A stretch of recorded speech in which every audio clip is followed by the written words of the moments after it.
मान्यता ऐसी भी है कि यहाँ हनुमान जी भक्तों को जीवन की माया, उलझनों और मानसिक अशांति से बाहर निकालने की शक्ति प्रदान करते हैं। जहाँ हर साल 4 से 5 बड़े मंगलवार आते हैं, वहीं इस साल अधिक मास की वजह से 8 मंगलवार आ रहे हैं।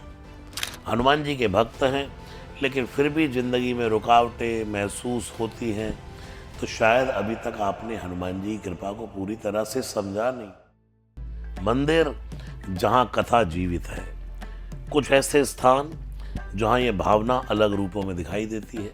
सबसे पहले लखनऊ का एक अलीगंज हनुमान मंदिर है, जिसे नया हनुमान मंदिर भी कहा जाता है। यह वही स्थान है जिसके बारे में हम पहले एक बार बात कर भी चुके हैं। यहाँ नवाबी दौर की वह कथा जुड़ी है।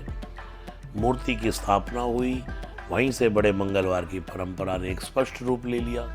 समय के साथ ज्येष्ठ के मंगलवार यहाँ विशेष रूप से मनाए जाने लगे। इसके अलावा लखनऊ का हनुमान सेतु मंदिर भी बड़े मंगल की आस्था का एक प्रमुख केंद्र बना हुआ है। श्री गोमती नदी के किनारे लखनऊ विश्वविद्यालय के पास स्थित यह मायापति हनुमान जी के नाम से मंदिर बड़ा प्रख्यात रूप से जाना जाने लगा।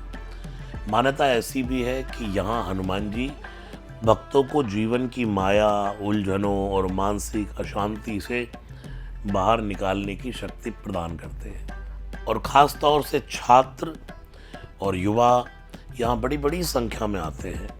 अपने अपने डर, अपने अपने तनाव, एंजाइटी, डिप्रेशन, असमंजस जीवन की, दोराहे जीवन की, कोई राह न सूझ रही हो, इन सब में एक राह पाने की चेष्टा करने के लिए, उस राह को पाने के लिए, स्पष्टता पाने के लिए ही इस मंदिर में आते हैं। और अगर इस भक्ति को थोड़ा और व्यापक रूप में देखा जाए, तो अयोध्या का हनुमानगढ़ी मंदिर भी इसी भावना का एक महत्वपूर्ण केंद्र है।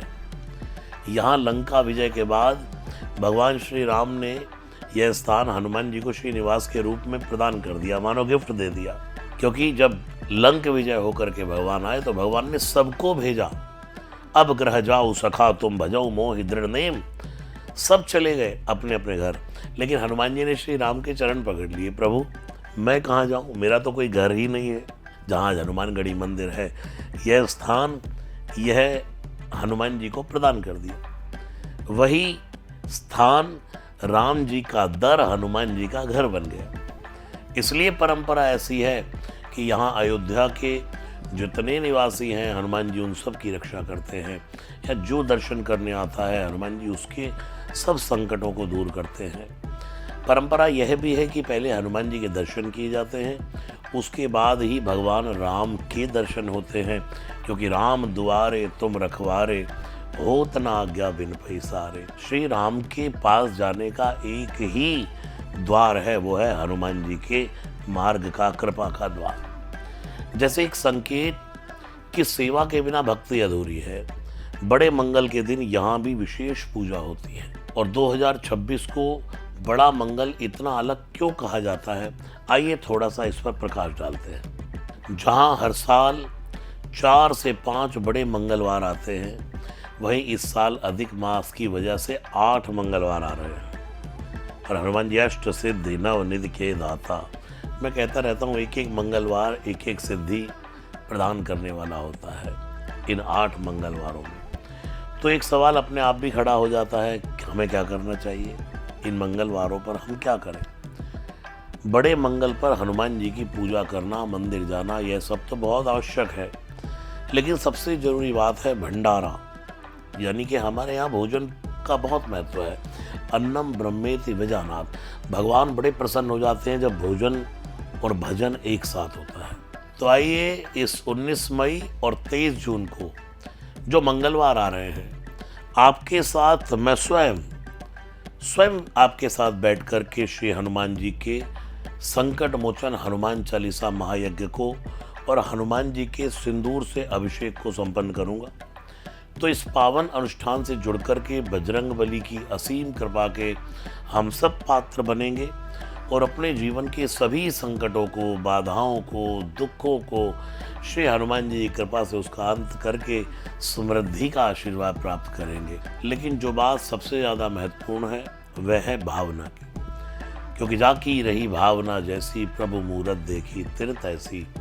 भगवान भाव के भूखे हैं। बड़ा मंगल हमें एक बहुत सरल सी बात याद भी दिलाता है। भक्ति केवल पूजा में ही नहीं होती है, भक्ति वहाँ होती है जहाँ किसी का भार हल्का होता हो। श्री हनुमान जी ने स्वयं सुंदरकांड में कहा है, राम काज कीने बिनु मोहि कहाँ विश्राम। यानी कि श्री हनुमान जी कहते हैं, राम काज जब व्यक्ति नहीं करता तब वो श्रमित हो जाता है। जब तक वो राम काज अर्थात समाज के अच्छे काम व्यक्ति जब तक करता रहता है तो उसे कोई विश्राम की आवश्यकता नहीं होती। हनुमान जी के भक्त हैं, लेकिन फिर भी ज़िंदगी में रुकावटें महसूस होती हैं, तो शायद अभी तक आपने हनुमान जी की कृपा को पूरी तरह से समझा नहीं, या उसको कैसे हमें श्री हनुमान जी के चरणों तक पहुंचाना ये जाना नहीं। प्रभु हनुमान अपने हर भक्त के लिए सदा तैयार रहते हैं। वो हर संकट को दूर करते हैं, इसलिए उन्हें संकट मोचन कहा जाता है। मैं आपको एक सरल लेकिन बहुत शक्तिशाली उपाय बता रहा हूँ, जिससे आप बजरंग बली से गहरा संबंध, एक अच्छा नाता श्री हनुमान जी से जोड़ पाएंगे। आप महसूस करेंगे कि नेगेटिविटी, नकारात्मक विचार धीरे धीरे सब समाप्त हो रहे हैं और ज़िंदगी की चुनौतियाँ बिल्कुल हल्की पड़ती जा रही है। इसके लिए आपको एक ही काम करना है, रोज़ श्रद्धा के साथ हनुमान चालीसा का पाठ। अगर पाठ ना कर सके तो ऑडियो प्ले करके सुन लें, लेकिन हनुमान चालीसा में ध्यान रखिए लिखा है जो यह पढ़े। सुनने के साथ साथ पढ़ना भी है। कुछ लोग से सुनते रहते हैं, पढ़ते नहीं हैं। प्ले करके चलाएं तो सुने और साथ साथ पढ़ें भी, क्योंकि जो यह पढ़े हनुमान चालीसा। हनुमान चालीसा की शक्ति इतनी अपरंपार है, जो यह पढ़े हनुमान चालीसा होए सिद्धि साखी गौरीसा। इसने उन अनेक लोगों को बड़े बड़े कठिनाई के समय से बाहर निकाला है। डेली मंत्र उच्चारण के माध्यम से आप सिर्फ शब्द नहीं बोलते, बल्कि आप अपनी ऊर्जा को भी बदल लेते हैं, और वही ऊर्जा आपकी ज़िंदगी को बदलने के लिए सबसे बड़ी सहायक होती है। इन्हीं शब्दों के साथ प्रणाम। जय सिया राम।